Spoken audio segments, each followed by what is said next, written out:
Esta sección del seminario aborda la mirada de los actores no estatales sobre los problemas y los desafíos de la integración regional frente a un sistema internacional en transformación.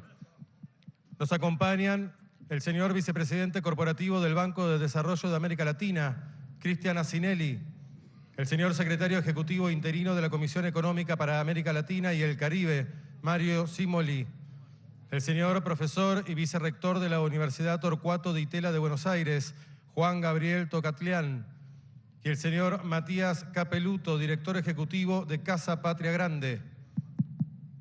Los expositores acreditan un profundo conocimiento sobre la temática del panel en virtud de su desempeño en organismos regionales, así como en instituciones educativas y públicas de nuestro país.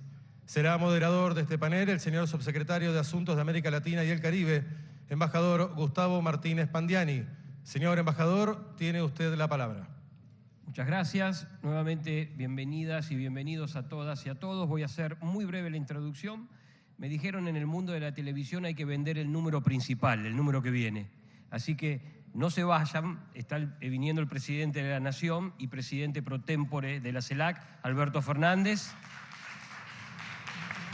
Sé que ha sido una larga tarde, hay muchos que están aquí desde las 3 de la tarde, entiendo que se puede cansar uno, pero les pido por favor, en muy poco tiempo, en unos 45 o 50 minutos, estaría viniendo para aquí el presidente. Me acompañan hoy, ya han sido presentados importantes referentes del mundo de los organismos internacionales, del mundo de la academia y del mundo de la sociedad civil. Queremos también incorporar esas miradas, que no son las miradas tradicionales de los líderes que nos precedieron en el uso de la palabra. No son quizás hoy los únicos que tienen para aportar en el mundo y el desafío de la integración, sino que también es bueno escuchar a lo que algún líder en la Argentina nos dijo: había que tener una comunidad organizada. No me acuerdo bien quién fue. Pero ese líder nos dijo que había otros segmentos de la comunidad que también tenían para aportar en la construcción conjunta, colectiva. Por eso le vamos a pedir, en primer término, a Cristian Asinelli, vicepresidente de la CAF, que nos brevemente, porque tenemos menos tiempo que los otros paneles, nos dé sus impresiones respecto de qué tiene para aportar el mundo de los organismos multilaterales en este desafío común que es la integración regional. Hola, ¿no se escucha? No. Muchas gracias, Gustavo. Gracias, canciller Cafiero, y en su nombre al presidente Alberto Fernández por darle la oportunidad a CAF de poder colaborar en este evento tan importante. Creo que el filósofo al que se refería el subsecretario Martínez Pandiani también decía: mejor que decir es hacer. Y creo que lo que están haciendo en este momento es claramente eso, buscar estos espacios de encuentro, de diálogo, para de alguna manera llegar a objetivos comunes. Y el presidente Samper, de alguna manera, cuando también nombró al Papa Francisco, me hizo recordar una entrevista que le hicieron hace muy poco, donde habló de varias cuestiones.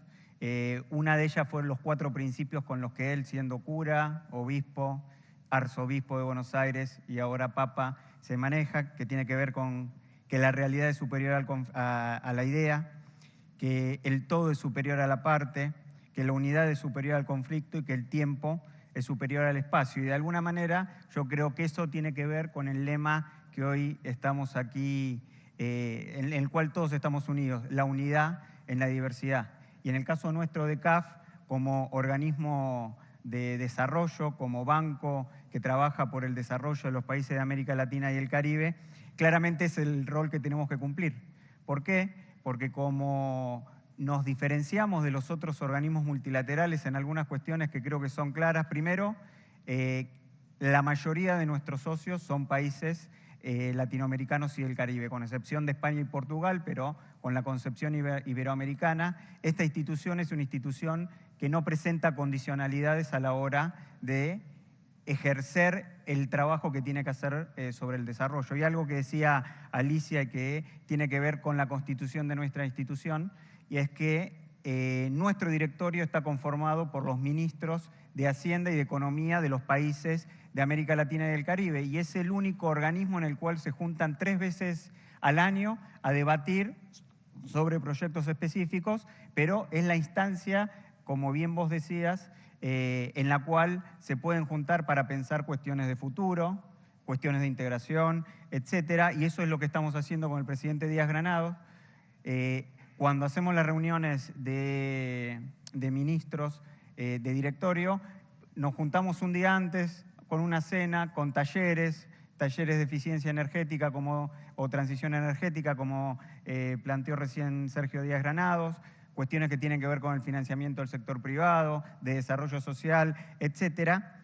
Y las no condicionalidades que pone instituciones como CAF, creo que también se vinculan con lo que decía Beatriz en algún momento de su conferencia, con la utilidad, ¿no? Somos esa institución que puede ser la herramienta para llevar programas de integración concretos, rutas, trabajos en las fronteras, todo lo que tiene que ver con la cadena hoy global de valor, que la podemos transformar en cadenas regionales muy necesarias en momentos donde tenemos una guerra, donde estamos trabajando en la pospandemia, y nuestro banco, como esa herramienta, pretende de alguna manera trabajar en lo que es una nueva estrategia que tiene que ver con las cuestiones ambientales, claramente. No podemos avanzar en las soluciones de los problemas globales sin América Latina y el Caribe. No somos los principales emisores de gases de efecto invernadero, pero los países desarrollados sí nos piden que tomemos toda su agenda. Entonces, la solución de los problemas del mundo no se puede hacer sin América Latina y el Caribe, y en ese sentido el trabajo que hacemos desde instituciones como CAF claramente tiene que ver con esa visión estratégica, con la reactivación económica. Hoy en día eso es fundamental y lo estamos haciendo día a día con los proyectos que estamos trabajando y, como decía Alicia también, con una agenda que tiene que ver con género, con diversidad, con trabajar con las etnias. Esta es una región que es absolutamente plural, pero que muchas veces, o la mayoría de las veces, no se ve representada en sus instituciones. Y eso es algo que estamos cambiando en este momento. Entonces, como decía, la solución a esos problemas los tenemos que trabajar entre nosotros. CAF es una institución que trabaja con otras organizaciones internacionales. Digo, no es porque esté justo Mario acá, pero nos vimos hace 2 semanas en Colombia, en la asunción del presidente Petro. La semana pasada nos vimos en Chile. Tenemos esa movilidad que nos ayuda a generar esos espacios de integración, de diálogo, pero así como trabajamos con CEPAL, trabajamos con la IJ, con la CAN, con la Organización de Estados Iberoamericanos, con CEMAR, con distintas organizaciones para cumplir estos objetivos que aquí se están trabajando, que aquí se están discutiendo, que tiene que ver con la integración. Y como decía también nuestro querido amigo del Caribe, esto se hace con voluntad política. Claramente esa voluntad política hoy se está expresando en la CELAC como manera de constituir un espacio de diálogo donde todos los países de la región de América Latina y del Caribe puedan tener un espacio. Y una palabra que se dice fácil, pero que es difícil de después llevar a la práctica, que es la palabra coordinación. Eso es en lo que tenemos que trabajar.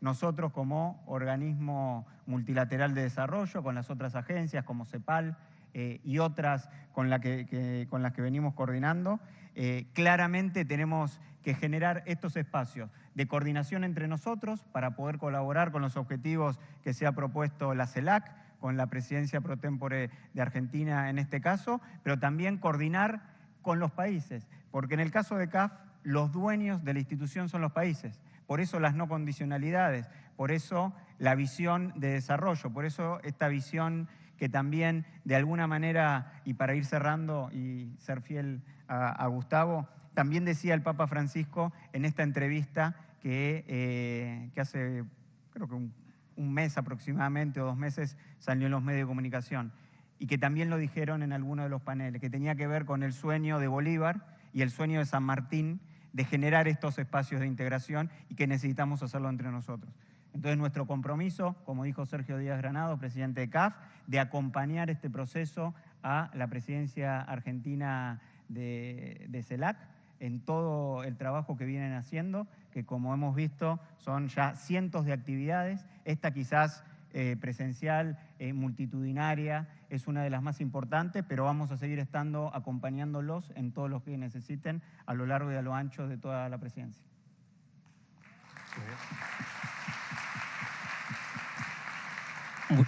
Muchísimas gracias a Cristian Asinelli. Le voy a preguntar a mi querido amigo Tocatlián, a Juan Gabriel. Asinelli dice voluntad política, capacidad técnica y coordinación, como los grandes tres elementos. ¿Alcanza, Juan, este conjunto de tres elementos para llevar adelante la integración? Bueno, voy a cambiar entonces el orden de lo que pensaba decir, porque pensé que podía iniciar con una breve introducción al tema. Yo hoy quisiera polemizar un poco con el encuentro en general y buscar ciertamente líneas de debate, porque por lo general no creo mucho en los consensos, creo más bien en los disensos y a partir de esos disensos eventualmente lograr convergencias. Es un modo de aproximarse a la realidad, no es el mejor modo, pero es un modo. Y entonces la reflexión sobre CELAC que yo tenía en mente era en torno a dos cuestiones. La primera es que en América Latina tenemos un gran compromiso asociativo que es inversamente proporcional a nuestra capacidad integracionista. Es decir, tenemos una aspiración hacia lo asociativo, hacia juntarnos, hacia unirnos, hacia mancomunar experiencias, a estar con los otros, entre nosotros, pero eso no deviene en mayor capacidad y efectividad en materia integracionista. A esos efectos, y dado que represento en esto, se supone, la academia, en estos días recorrí un conjunto amplio de textos de INTAL, de CEPAL, de ALADI, de el Pacto Andino en su momento, y voy a leer 9 cuestiones que entre 1970 y 1982 se escribieron en la totalidad de estas instituciones, cada una enfatizando algo, por supuesto, a ver si les resulta familiar. Los problemas de la integración. Primer problema, el lugar que cada gobierno le da a la integración. En segundo lugar, la fragilidad social por la débil participación ciudadana en los procesos de integración. En tercer lugar, la escasa capacidad innovadora del empresariado latinoamericano. En cuarto lugar, la insuficiente infraestructura de todo tipo. En quinto lugar, la aversión extendida en la región a la supranacionalidad. En sexto lugar, el bajo nivel de cumplimiento con los compromisos comerciales. En séptimo lugar, las divergentes opciones estratégicas de política exterior de los países. En octavo lugar, el exceso, el escaso respaldo y eventual obstrucción a la integración de parte de Estados Unidos en particular, y la enorme persistencia de asimetrías entre los países más grandes y los más pequeños. ¿Qué quiero decir con todo esto? Creo que de todo esto se habló en esta jornada. Y estamos en el año 2022. Todo lo que acabo de decir se escribió, repito, entre el 72 y el 82. Entonces, mi primer punto sería que es un lugar común, una afirmación que consiste en decir que las dificultades de la integración se resuelven con más integración. Yo creo que eso es un error estratégico. Yo creo que si CELAC pudiera hacer una gran contribución, y no me parece menor esa gran contribución, es que CELAC ayude a evaluar seriamente los costos de la desintegración. ¿Cuánto nos está costando a todos la desintegración? Porque si empezamos por ahí, quizá eventualmente, como el tema del consenso y el disenso, lleguemos a algún puerto, no sé cuál, pero lleguemos a algún puerto. Entonces, este me parece que es un tema que debiéramos reflexionar de una manera crítica, porque en eso estamos todos involucrados, académicos, políticos, funcionarios, empresarios, organizaciones de la sociedad civil. Algo no se nos dio en materia de integración. Y cada vez, a su vez, todos creo que sentimos en el fondo que nos estamos desintegrando más. Mi segunda reflexión era sobre un tema en el cual coincidimos académicos y políticos. Y esto es muy importante, porque si hay un aspecto respecto a la política exterior que han coincidido, repito, académicos y políticos en América Latina, es en la relevancia de la cuestión de la autonomía. ¿Cuánta autonomía tenemos? Entonces, yo quisiera invitar, porque creo que ahí también puede haber un papel de la CELAC, a repensar qué significa hoy la autonomía. Y pongo 4 categorías rápidas y las comparo en el tiempo. La primera, ¿cuáles eran los supuestos externos que teníamos cuando hablábamos y practicábamos? Y acá hay varios expresidentes, exsecretarios, exministros que fueron activos protagonistas de esa búsqueda de la autonomía. Digo, ¿qué supuestos externos teníamos? Básicamente teníamos 2. Número 1, aprovechar las oportunidades que se podía presentar. Bueno, cuando había cierta distensión entre Estados Unidos y la Unión Soviética. Bueno, cuando se creó el movimiento de países no alineados. Luego, cuando se creó la reunión de Viña del Mar. Y después de la Guerra Fría, bueno, el precio de los commodities. Bueno, que Estados Unidos se ocupara de otros lugares en el mundo con la guerra contra el terrorismo. Entonces, teníamos la sensación de que teníamos que aprovechar muy bien esos minutos. Y el segundo componente de nuestro supuesto compartido, repito, por la academia y la política, es que había una autonomía respecto a un otro. Y ese otro era esencialmente Estados Unidos. Digo que hoy ninguno de esos 2 supuestos está vigente, totalmente. ¿Qué quiero decir con esto? Quiero decir que el nivel de restricciones es mayor que el nivel de oportunidades, que el camino es muy estrecho y hay que saber utilizar muy bien las escasas oportunidades que vamos a tener en los años por venir. Y en segundo lugar, que sí, Estados Unidos sigue siendo el otro, pero hay otro de ese otro, del cual también tenemos que ganar en autonomía, que es China. No todo lo que viene de China nos fortifica en términos de mayor autonomía relativa. El segundo punto es que en términos de las fuentes internas de aquella vieja autonomía, teníamos un modelo de desarrollo básicamente industrial.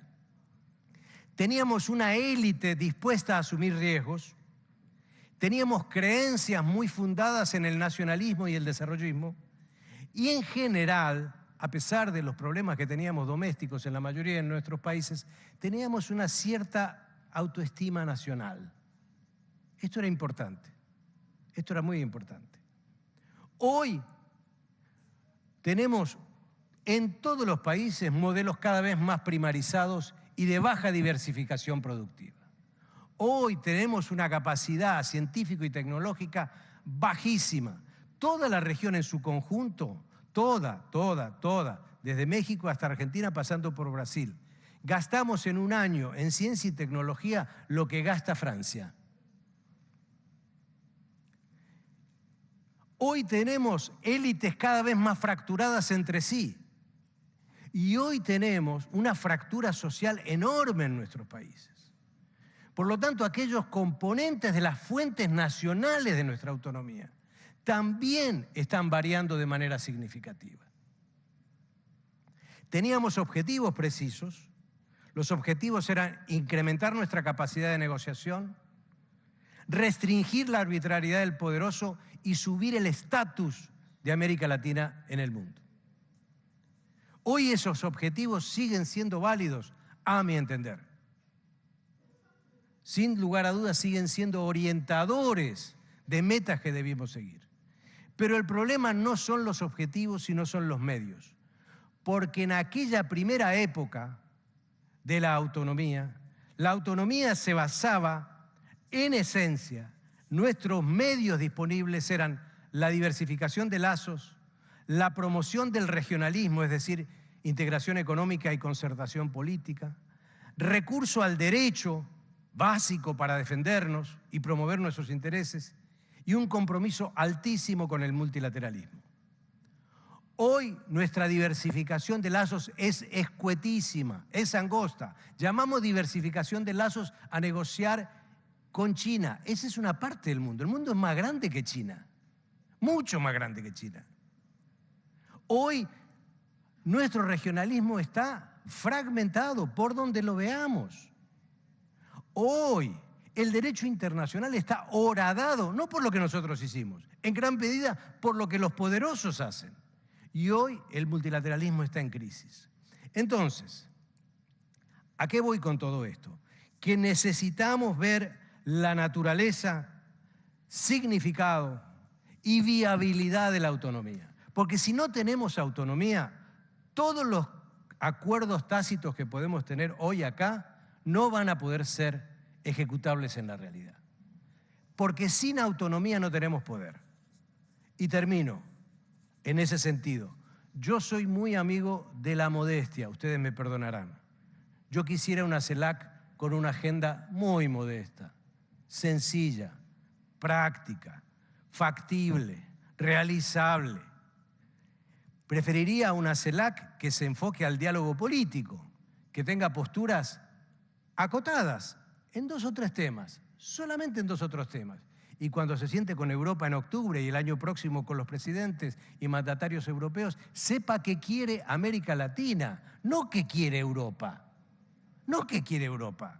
Y sepa que el mundo es más grande, que está ASEAN y que está la India y que hay otros actores en el mundo que deberíamos buscar un diálogo político, no la integración. Por favor, saquemos la palabra integración.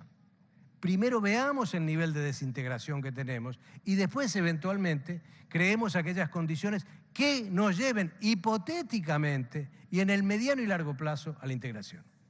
Perdón por ser tan largo.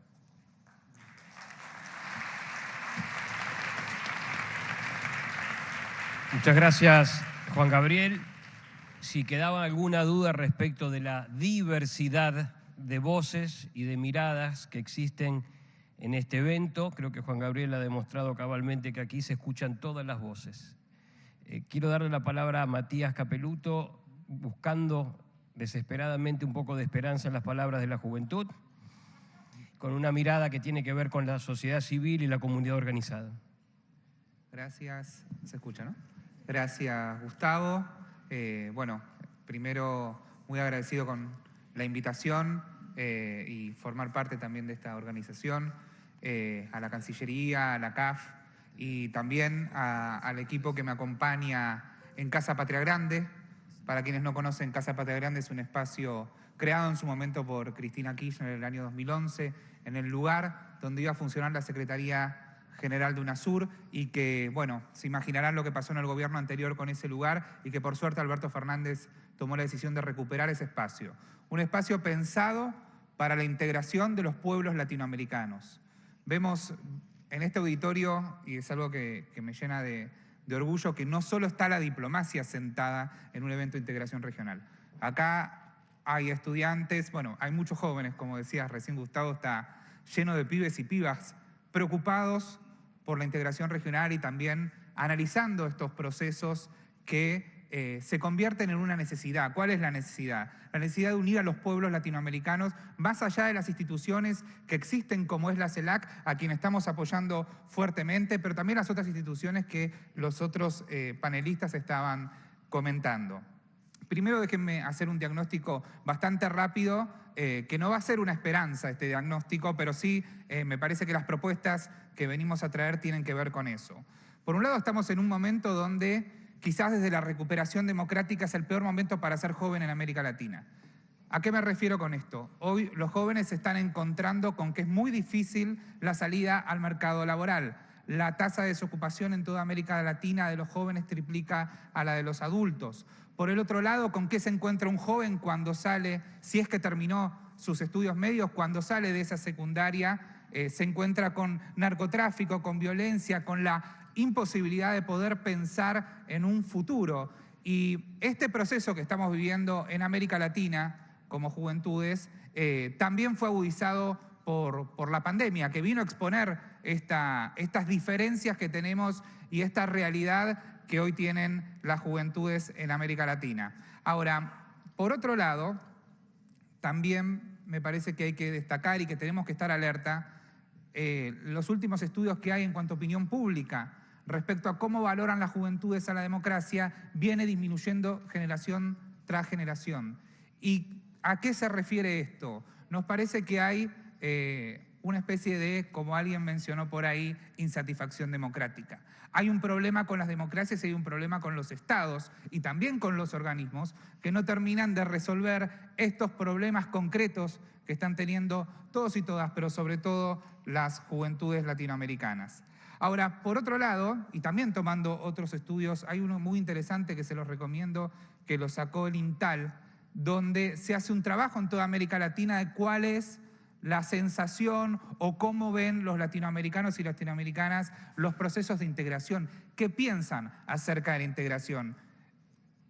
Y asómbrense, hay un 71% de latinoamericanos y latinoamericanas que están a favor de la integración regional. Es decir, que los pueblos están para acompañar estos procesos. Lo que necesitamos hoy es dar más resultados hacia toda la ciudadanía, como planteaba Alicia anteriormente. Y particularmente en el segmento más joven es aún más grande, es el 75% de las juventudes latinoamericanas que quieren una integración regional, que quieren una integración de los pueblos latinoamericanos. Entonces, por un lado tenemos el problema que hoy están viviendo las juventudes, que es también esta distancia que hay entre la promesa tecnológica, la promesa que sentimos cuando tenemos esto en nuestras manos y la realidad socioeconómica.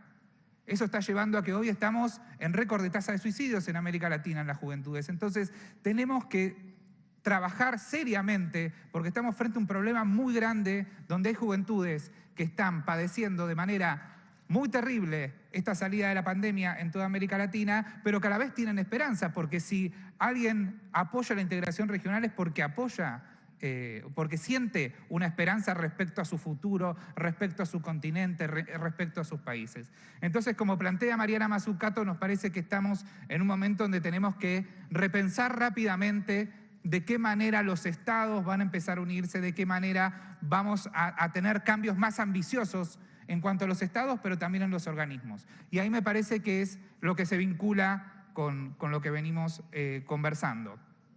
Por un lado, rápidamente sabemos que hay experiencias de otros lugares del mundo en cómo relacionar a la sociedad civil con los organismos de integración regional. Beatriz Paredes mencionaba al principio el programa Erasmus, ¿no? en la Unión Europea, que financia iniciativas para la investigación de jóvenes europeos y que puedan en distintos países de Europa poder ir a estudiar. Nosotros necesitamos, es urgente hoy tener programas como el programa Erasmus, donde para los estudiantes universitarios de América Latina sea una prioridad estudiar en su región y no sea una prioridad ir a estudiar a Estados Unidos o ir a estudiar a Europa. Entonces necesitamos de este tipo de iniciativas, que la CELAC es quizás el organismo que puede llevar adelante iniciativas de este tipo. Pero también la Unión Africana está llevando adelante distintas iniciativas y la ASEAN también, respecto a cómo relacionar a los pueblos vía estos organismos de integración regional.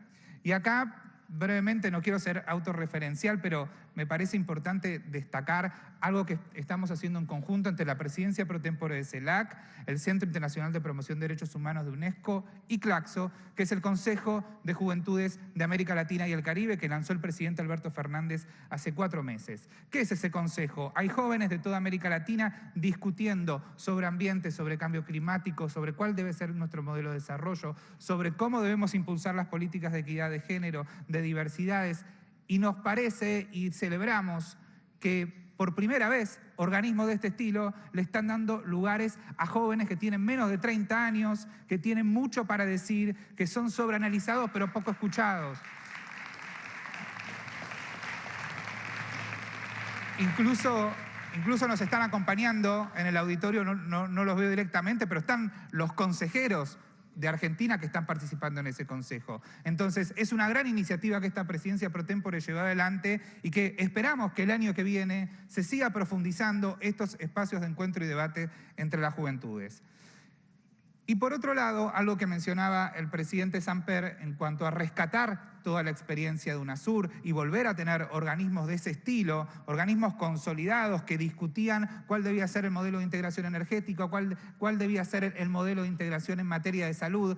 En cada uno de esos espacios también es necesario poder poner a la sociedad civil a discutir y que no quede únicamente en encuentros de ministros y ministras. Hay académicos, hay institutos de investigación, hay que abrir las puertas, animémonos a abrir las puertas de los organismos porque los latinoamericanos y latinoamericanas queremos participar y ser escuchados en este tipo de espacios. Y el problema, como siempre, hoy lo hablaba con un funcionario de UNASUR, es, bueno, ¿y quién paga? Cuando viene la sociedad civil, ¿quién pone la plata para? Muchas veces hay que pagar pasajes. Entonces, ahí me parece que tenemos que ser más inteligentes y por eso celebro que la CAF participe en un encuentro como este, porque entre todos los organismos latinoamericanos tenemos que ponernos el objetivo de abrir las puertas a los pueblos para que estén dentro de los organismos, porque si no los organismos después se caen y los pueblos no salen a las calles, y eso no nos puede volver a pasar.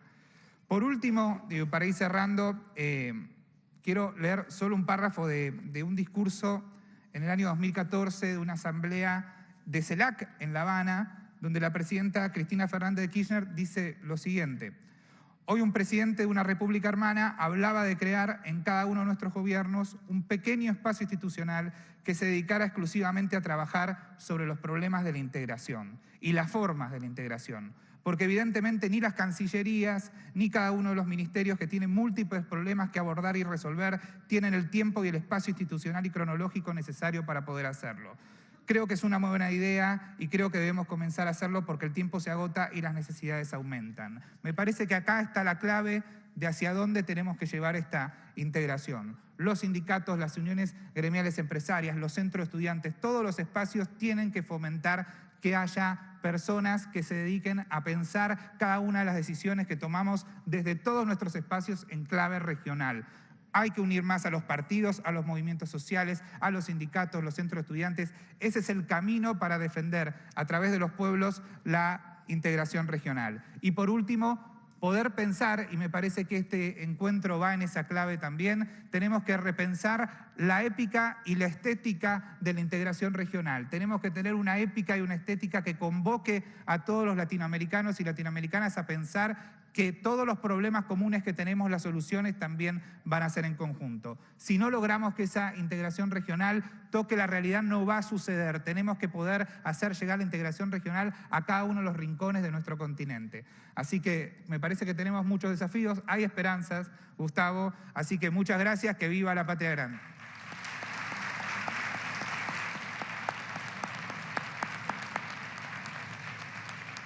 Muy bien. Muchas gracias, Matías. Me asustaste un poco cuando fui a buscar esperanza y arrancaste con la tasa de suicidios, pero gracias a Dios fue solo una mención. Vamos a recurrir a mi amigo Mario Cimoli, que como hincha de Racing es muy resiliente, a ver si nos puede ayudar a ponerle un cierre a este panel que nos permita soñar. La integración no es solamente un sueño, pero también es parte de un sueño colectivo, que a pesar de las dificultades tenemos que construir todos juntos. Mario tiene una mirada muy detallada de lo que sucede en la región por su rol en la CEPAL, así que Mario, ayúdanos a resolver esta incógnita. Bueno, muchísimas gracias. Un gusto, canciller, un gusto a todo el equipo. Exsecretaria ejecutiva, un gusto estar con usted acá, todos. La verdad que me toca un poquito contarle lo que va a venir. Y contándole lo que va a venir, explicar un poquito las variables que tenemos adelante. Y lamento que voy a tener que dar al inicio algunas malas noticias, pero después algunas cosas que se pueden hacer. Y voy a retomar una batalla que hemos hecho con Alicia por 14 años, el tema de la igualdad. Y la semana que viene la CEPAL va a lanzar el estudio económico. Y en el estudio económico de la CEPAL se analiza cómo están los países. Y yo le quiero representar algunas de las cosas que van a salir para que nos preparemos. Y voy a responder a mi amigo dónde están o dónde pensamos nosotros, no es que repetimos, dónde están los costos de la desintegración, que me parece un tema importante. Y si lo que pasa ahora es que no hicimos la integración y por dónde la tendríamos que haber hecho y no la hicimos, y cómo la tenemos que hacer mañana, que es el punto que me interesa discutir. La región va a ir en una situación, gran parte de los países, los datos que salieron hoy de Chile, los datos que están saliendo en todos los países, es crecimiento muy bajo, a cero. En algunos casos se habla de recesión. La inflación va a estar en la región, en los países que no la conocían, a 2 cifras, y eso es una realidad. El crecimiento, poco crecimiento con alta inflación es una situación que todos definen como estagflación. Puede ser que sea, puede ser que no sea, a nosotros nos parece que nos estamos arrimando y eso es muy preocupante. En un contexto de este tipo, y para que lo tengan claro, todo lo que va a ser informalidad no va a mejorar, no se va a reducir, va a aumentar la informalidad y va a aumentar el empleo, que no es empleo formal y empleo de calidad. En este tema, el tema de género, empeora, no es que mejora. Salimos del COVID, tuvimos la crisis, empeora también eso. Y tengo otra variable que va mal y que no se citó acá nunca y que no parece que lo hacemos con magia, y es la inversión. ¿Cómo uno genera empleo sin inversión? ¿Cómo uno genera empleo, digamos, de calidad, bien formado, potente, sin invertir?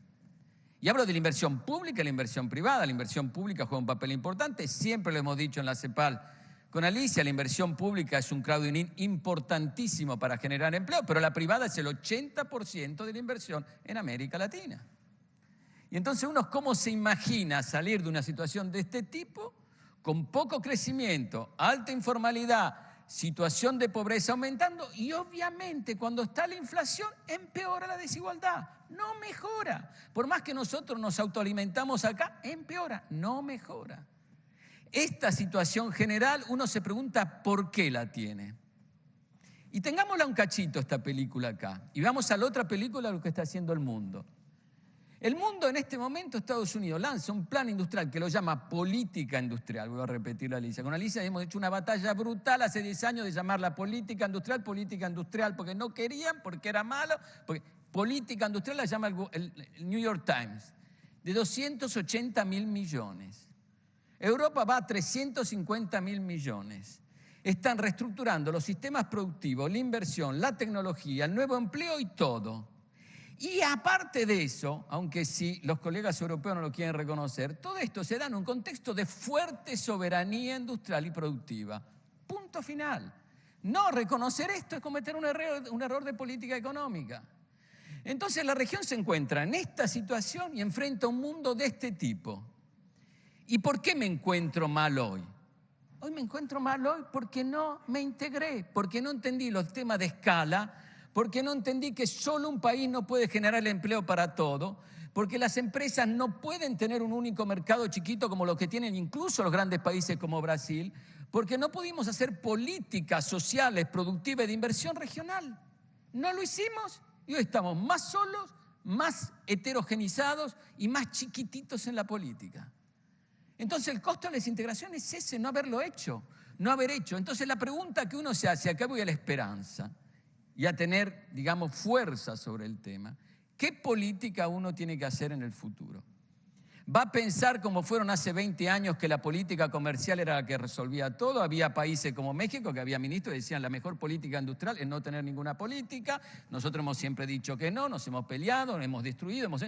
La política industrial es una de las políticas del futuro para generar la mayor integración y la mayor autonomía regional. ¿Por qué? Porque sin escala no se logra. ¿Por qué? Porque la política industrial es la política que guía también la inversión de los privados.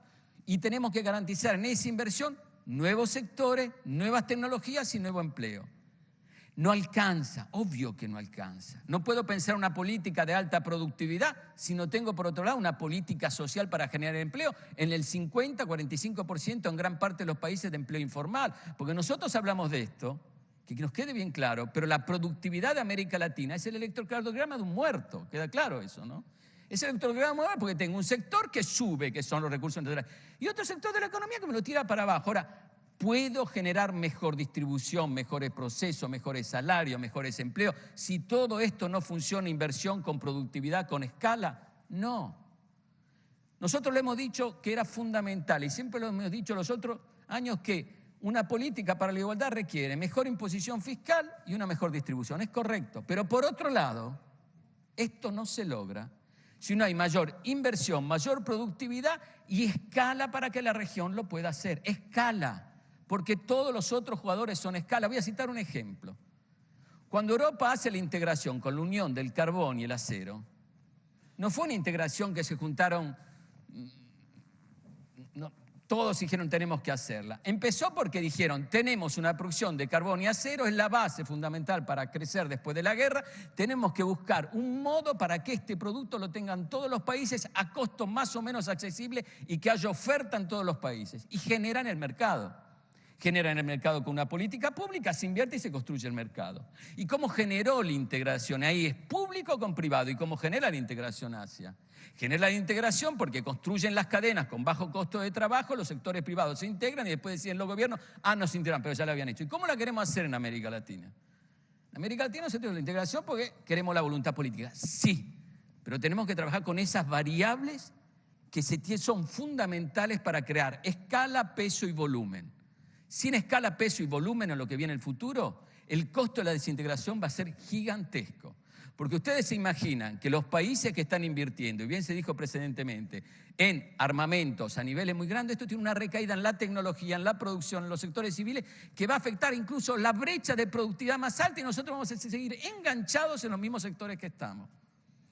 Entonces, lo positivo es, el momento este es único. No hay que hacerlo exclusivamente con la política comercial. La política industrial es fundamental, la política tecnológica es fundamental. Hoy Argentina lanzó el Plan de Ciencia y Tecnología 2030, que me parece espectacular, y política de Estado. Por lo tanto, el costo de la desintegración es muy grande y se repercute en lo social. Esto nosotros en la CEPAL lo hemos dicho, no hemos solo dicho, se ve, no voy a tener escala si esto no lo logro. Y en todos los países, incluso los países grandes. Ahí para nosotros va uno de los temas fundamentales. El ciclo que viene es un ciclo distinto. Se va a poder hablar menos de comercio y mucho más de política industrial. Se va a poder hablar mucho más de integración y de política soberana industrial. Se tiene que hablar mucho más de inversión, de público y privado, con un sector público que sea capaz de hacer crowding, que lo tire, que lo incentive, que lo lleve. Si no, no vamos a generar ese empleo. Pero todo esto a veces se hace hablado así, pero hay que dar ejemplos. Y quiero ir a los ejemplos concretos. Y quiero ir a la voluntad política. Bien lo citó Alicia sobre el tema de la autosuficiencia sanitaria. Hace que estamos combatiendo con este tema bastante. Y hay un tema que me preocupa. Ustedes saben que para tener aprobada una vacuna a nivel regional, no la podemos aprobar si la aprueba el ente regulatorio de Argentina, no la aprueba el de México, si la aprueba el de México, no la aprueba el de Cuba, y otros países ni tienen ente regulatorio. Ustedes no saben la fatiga que me cuesta sentar a los reguladores en una única mesa y que haya un criterio único para que cuando la aprueba un ente regulador de nivel alto, una vacuna, quede aprobada en toda la región. Me cuesta eso. Y eso es voluntad política. Si no tengo la voluntad política para decirle al jefe del ente regulador, señor, usted ahora va y negocia, y lo tienen que hacer todos juntos, porque después todos lo saben los temas de negociación, si uno dice que sí, el otro dice que no, el otro free rider, el otro te esconde, el otro te dice.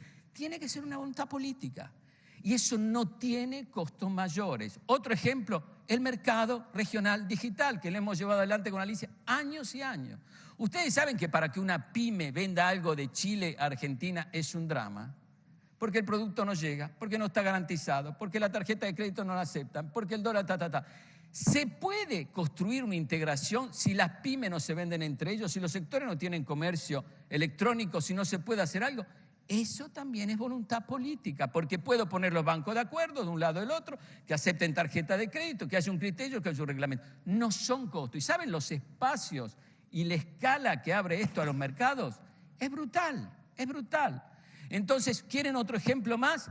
El tema de la integración y la seguridad alimentaria. Que no nos pase, por favor, que no nos pase, y esto es voluntad política. Disculpen que yo soy la conciencia mala regional, así me enseñaron desde que estoy en la CEPAL y tengo que decirlo. Que no nos pase lo que lo pasó en la vacuna, que vamos a tener el mes de octubre, noviembre, diciembre, enero, y vamos a tener países en la región que van a tener insuficiencia alimentaria. No puede pasarnos esto lo que nos pasó en la vacuna. Haití no tenía, Centroamérica no tenía, otros países no tenían, Cuba no podía accederlo y era un problema. ¿Queremos que nos pase lo mismo en lo que viene? Ahí hay otro caso de voluntad política.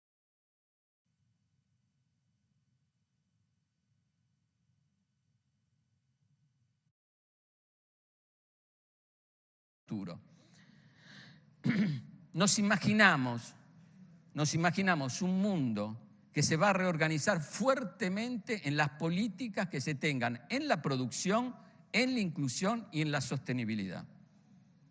Y no va a ser más el mundo se abra, va a ser así. La pregunta es, en estas tres variables, ¿lo puede hacer cada país de América Latina solo? No. Esa es la respuesta. Y eso es lo que hay que hacer. ¿Cuánto de la voluntad política me llega a llevar a hacer este tipo de cosas? Eso nos parece a nosotros un tema crucial de voluntad. De hecho, la CEPAL, que va a hacer su periodo de sesiones aquí, el documento y lo que vamos a hacer lo vamos a dedicar a producción, inclusión, sostenibilidad e integración económica. Pero ahí están las variables: inversión, escala, producción e incentivo en conjunto. Hay muchas cosas que se pueden hacer. Voluntad política, si a mí la próxima reunión me dicen los presidentes y lo llaman a las agencias regulatorias, le dicen, firmen y aprobamos que cuando una agencia regulatoria de nivel 4, nivel regional, dice que una vacuna está bien, la aceptan todos los países. Y después decimos que si nos pasa otra cosa de este tipo, CELAC va a ser el negociador de las vacunas. Miren, mandamos a CELAC a negociar vacunas. ¿Les parece que eso no lo podemos hacer? Disculpen, ¿lo podemos hacer sí o no? Sí, hagámoslo ya, eso se puede hacer, la gente lo va a percibir súper bien. Concluyendo, más allá de la introducción, que fue un poco negativa, más allá de lo que viene, los costos de las integraciones no haberla hecho, encontrarte donde te encuentras hoy, ver los otros jugadores cómo están jugando. Nos parece que el momento es el momento ideal. Perder este tren nos preocupa, no entenderlo es terrible. Y las cosas se pueden hacer. Un proceso de pequeñas dosis bien hecho puede ser fundamental para la integración. Pero pensemos otra cosa, y disculpen que lo diga. Sin inversión y sin tener una política que se discuta la integración como inversión, cómo se invierte en un país, cómo se complementan las inversiones, cómo la producción puede ser parte de una cosa y otro, no lo vamos a lograr. Y aquí hay economías potentes para poderlo hacer. Por lo tanto, el camino está. Último punto. Y el mercado cuenta. Disculpen que lo diga, el mercado cuenta. Entonces, una integración que gobierne el mercado con incentivos para la igualdad, para la inclusión y para la sostenibilidad, nos parece fundamental. Pero hay que construir esos incentivos. Y los mecanismos están y las políticas las tenemos a disposición. La voluntad política, ya a mí si me lo venden el mes que viene, nos dicen que lo de regulatorio, él me ayuda a financiar algo, lo hacemos y trácate, vamos con eso. Pero háganlo. Muchas gracias a todos.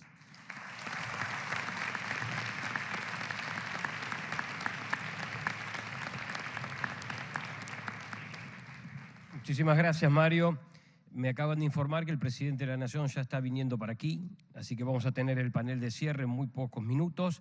El panel va a consistir en una presentación del propio presidente pro tempore de la CELAC y presidente de la Argentina, Alberto Fernández, que va a estar acompañado también con las figuras presidenciales que hoy nos acompañaron aquí. Quiero, antes de cerrar esta etapa, y vamos a tener que hacer un pequeño arreglo aquí en el escenario, pedirles especialmente que no se muevan mucho. Yo sé que algunos aprovechan el break para ir al baño o a tomar algo, pero vamos a empezar muy rápidamente el último panel. Aprovecho el minuto que me queda para, en nombre del canciller Cafiero, agradecerle muchísimo al equipo de trabajo de nuestra Cancillería, al equipo de trabajo de la CAF, al equipo de trabajo del CCK, al equipo de trabajo de Presidencia que han hecho posible en un esfuerzo cooperativo que este muy buen seminario tenga lugar. Hace muchos meses que venimos trabajando para que salga como salió, estamos muy contentos, pero esperamos el cierre al máximo nivel con nuestro presidente.